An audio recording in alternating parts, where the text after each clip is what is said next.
मैंने देखा कि इस देश में महिलाएं इतना श्रृंगार क्यों करती हैं।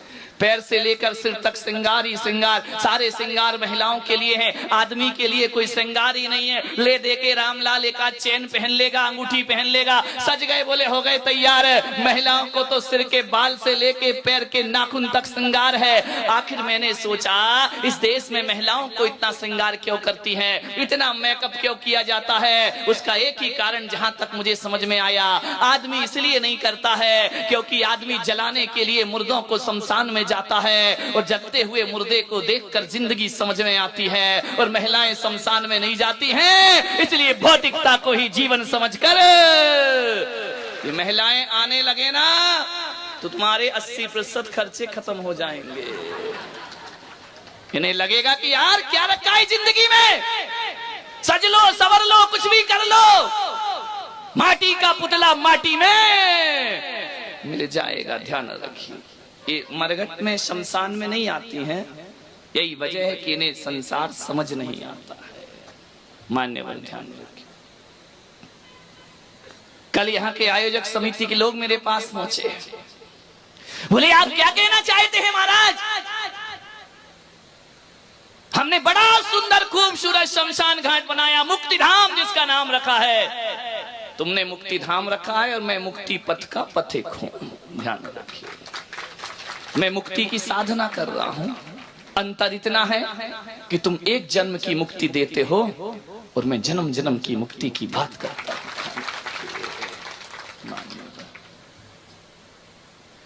बड़ा खूबसूरत शमशान घाट,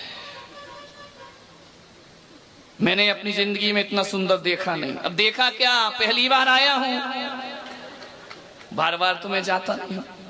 हालांकि देखा जाए तो इतिहास को उठा करके देखो तो साधु संत अपना ध्यान सामयिक यदि करते हैं तो महलों से निकलकर शमशान में जाकर करते हैं। वहां जिंदगी का बोध हुआ करता है, मृत्यु का बोध हुआ करता है, जीवन के सत्य का दर्शन हुआ करता है, जीवन की सच्चाई से मुलाकात हुआ करती है। मैं तो ये निवेदन करता हूँ, इतना खूबसूरत ये शमशान घाट, ये मुक्ति धाम जो यहाँ कुचामन में बना है, मैं ये कहता हूँ ऐसा ही सुंदर हर शहर में बनना चाहिए।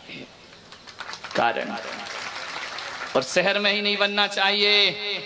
मैं एक निवेदन और देश के लोगों से करूंगा कि अक्सर शमशान घाट मुक्ति धाम शहर के बाहर बनते हैं। मैं चाहता हूं शमशान घाट और मुक्ति धाम शहर के व्यस्ततम चौराहों में बनाना चाहिए। ऐसी जगह बनाना चाहिए जहां से हजारों लोग निकला करते हैं, हजारों जिंदगियां जहां से निकला करती है। अरे ऐसे व्यस्त चौराहे पर शमशान घाट बनाए जाना चाहिए, ऐसी जगह शमशानों का निर्माण होना चाहिए। ये जो दुनिया भाग रही है, भागम भाग मची है, ये लक्ष्य विहीन दौड़, हर आदमी भाग रहा है। मैंने दिल्ली के चांदनी चौक में देखा, भागते जा रहा, भागते जा रहा, भागते जा रहा, उसके पीछे दूसरा भाग रहा, उसके पीछे तीसरा भाग रहा। मैंने पहले से पूछा, ओ भाई कहाँ भाग रहे हो? बोले मुझे नहीं मालूम, वो आगे वाला भाग रहा, मैं उसके पीछे भाग रहा हूँ। मैंने तीसरे से पूछा, तू कहाँ भाग रहा? अरे बोले वो भाग रहा इसलिए मैं भाग रहा हूँ। सारी दुनिया को नहीं मालूम कि भाग दौड़ किस लिए है। एक को देखकर दूसरी दुनिया भाग रही है। बड़े बड़े ट्रैफिक पुलिस का इंतजाम किया जाता है, चौराहों चौराहों पर ट्रैफिक पुलिस लगी हुई है। मैं कहता हूँ ट्रैफिक पुलिस हटाओ और चौराहों पर शमशान घाट बनाओ। देखना भागती हुई दुनिया को थमने में फिर ज्यादा देर ना लगेगी। यदि जलती हुई चिता देख ली तो भागम भाग से मुक्ति अपने आप थम जाएगी। ये दुनिया एक जलती हुई चिता देखकर जिंदगी का बोध होगा कि मूर्ख कहां भाग रहा है। देख एक दिन तुझे भी धू धू करके ऐसे ही इस चिता में जल जाए। लोग सम्मेद सीकर, अभी ये सीकर से बस आई है, बोले हम तीर्थ यात्रा को जा रहे हैं। तेरे की इससे बड़ा कोई तीर्थ दुनिया में होगा? कहाँ के तीर्थ यात्रा को जा रहे? बोले आशीर्वाद दे दो। अरे यही तीर्थ धाम है, यही मुक्ति धाम है, और किस तीर्थ यात्रा में जा रहे हैं? विचार करिए। मैं मानता हूँ कि वैष्णव देवी की 1000 यात्रा करो, मानसरोवर की यात्रा कर लो, चाहे सम्मेद शिखर की यात्रा करो, चाहे कावा चले जाओ या काशी चले जाओ, और ये तीर्थ जीवन में वो परिवर्तन नहीं करते हैं।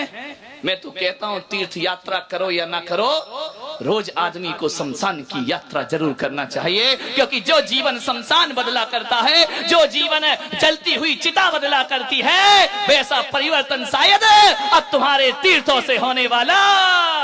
अब तो तीर्थों में भी आदमी जाता है, रंग रलियां मनाता है, अरे नशा करता है, मसाला खाता है, भगवान की जय बोलता है, घूम घाम के चला आता है। एक अब शमशान ही ऐसा बचा है जहां आदमी सारे शौक भूल जाता है और जलती हुई चिता को देख करके उसे लगता है कि संसार नश्वर है, ये संसार बेकार हुआ करता है। अरे जो चमत्कार तीर्थों ने नहीं किया है, वो चमत्कार जलती हुई चिताएं अपने जीवन में क्रांतिकारी परिवर्तन कर दिया करती। इसलिए रोज तुमसे नियम है, जब भी यहाँ पता चले कोई मुर्दा जल रहा है तो आके उसकी परिक्रमा जरूर लगाना।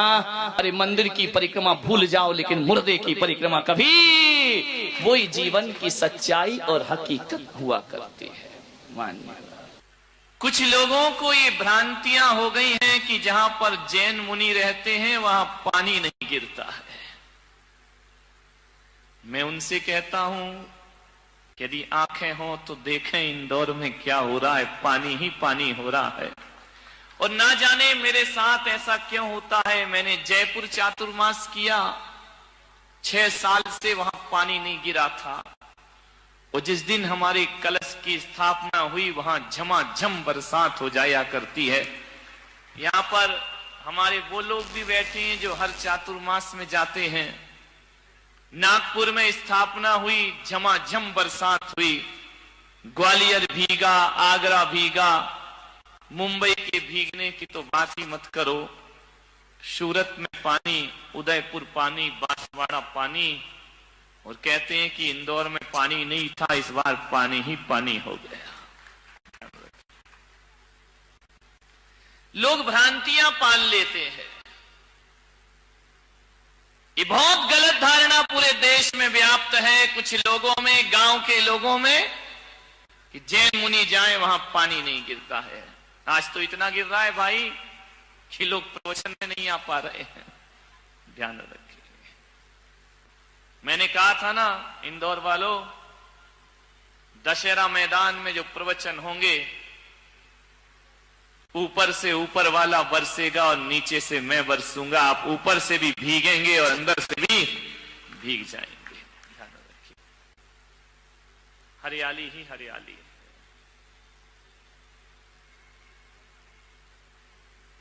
लेकिन पानी भी तो देखो कैसा है।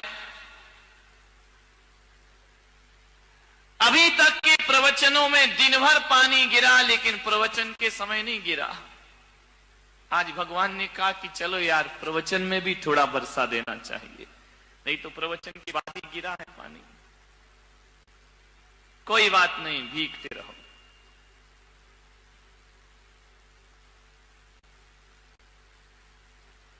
आज थोड़ी सी तुम्हारे परिवारों की बात कर लेता हूं। तुम्हारे घर की बात कर लेता हूं।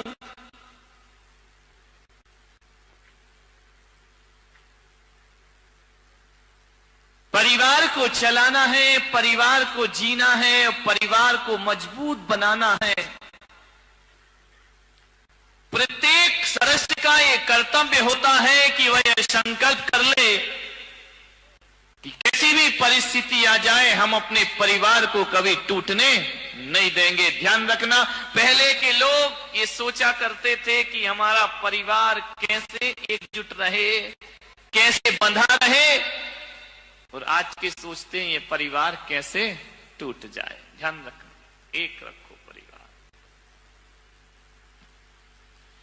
परिवार को जोड़ने के लिए 3 बातें आप याद रखिए। ये 3 बातें नहीं, ये 3 रत्न हैं। ये 3 बातें नहीं हैं, ये तीनों लोग की संपदा है। इन्हें केवल 3 बातें समझ के मत छोड़ देना, ये तुम्हारी 3 पीढ़ियों को सुधार देंगे। ध्यान रखना, 3 बातें आपको याद रखना है। और उन 3 बातों से तुम्हारा परिवार चलता है, तुम्हारा घर चलता है, तुम्हारा व्यवहार चलता है, तुम्हारा जीवन चलता है। मात्र 3 बातें याद रखो। 3 का बड़ा महत्व है मेरे भाई। यदि स्टेशन पर तीसरी घंटी बज जाए तो ट्रेन आ जाती है। ट्रेन का जो लोग इंतजार करते हैं, पहली घंटी, दूसरी घंटी, तीसरी बजी की ट्रेन आ गई। 3 का बड़ा महत्व है। विद्यार्थी स्कूल में परीक्षा देने जाते हैं, 3 घंटे बजते पेपर छीन लिए जाते हैं, क्योंकि 3 घंटे बज गए। 3 घंटी यदि बज जाए, 3 का बड़ा महत्व है। मोक्ष मार्ग में भी 3 का महत्व है। सम्यक दर्शन, सम्यक ज्ञान और सम्यक चारित्र्य जिसे मिल जाए उसे मुक्ति हो जाया करती है। और तुम्हारे रसोई घर में जाके देखो तो प्रेशर कुकर की 3 सीटी बज जाए तो भोजन पक जाया करता है, फिर और 4थी सीटी का इंतजार नहीं हुआ करता है। और जिंदगी को देखो तो बचपन, जवानी और बुढ़ापा, यहां भी 3 है। और 3 ही रोग लगे हैं। महावीर कहते हैं तुम्हारी जीवन में जन्म, जरा और मृत्यु। पूजा में पहले यही सोच के तो जल चढ़ाते हो ना कि जन्म का नाश हो जाए, जरा का नाश हो जाए और मृत्यु का ना। और जिस दुनिया में तुम रहते हो उसमें भी 3 लोक हैं, ऊर्ध्वलोक, मध्यलोक और पाताल लोक। एक पाताल लोक है, एक नरक लोक है, मनुष्य लोक है और स्वर्ग लोक। ये 3 ध्यान रखना, 3 हर जगह महत्वपूर्ण होते हैं। वैदिक परंपरा कहती है ब्रह्मा, विष्णु, महेश 3। और जैन परंपरा कहती है कि जासो पूजो परम पद देव शास्त्र गुरु 3 का ही महत्व। जहां जाओ वहां 3 है। और ये मत सोचना कि 3 तिगाड़ा काम बिगाड़ा। 3 से काम बन भी जाता है और 3 से काम बिगड़ भी जाया करता है। 3 का बड़ा महत्व होता है। 3 से ही हमारी दुनिया चलती है। 3 से, और कहते ना, 1 बार माफ करो ठीक है, 2 बार माफ करो ठीक, तीसरी बार कोई माफ नहीं करता। ध्यान रखना, सोचना है आपको। 3 का बड़ा महत्व है। और जिस घर में 3 बहुएं हो, समझ गए ना, ये नहीं तो वो नहीं तो वो नहीं तो एक वाली कहां जाएगी बेचारी, कोई ठिकाने ही नहीं है।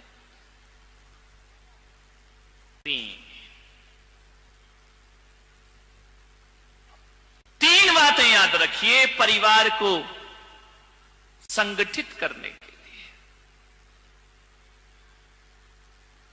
3 बातें यदि स्मरण में रहे, उन्हें केवल बात समझ के मत छोड़ना। 3 बातें। अदालत में जज साहब कितने हथौड़े मारते जब माहौल बिगड़ने, 1 2 3।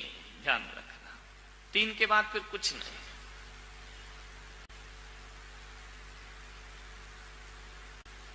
समझ लो तो ये 3 बातें जीवन का बहुत बड़ा सूत्र है। ना समझ पाओ तो कोई बात भी नहीं है।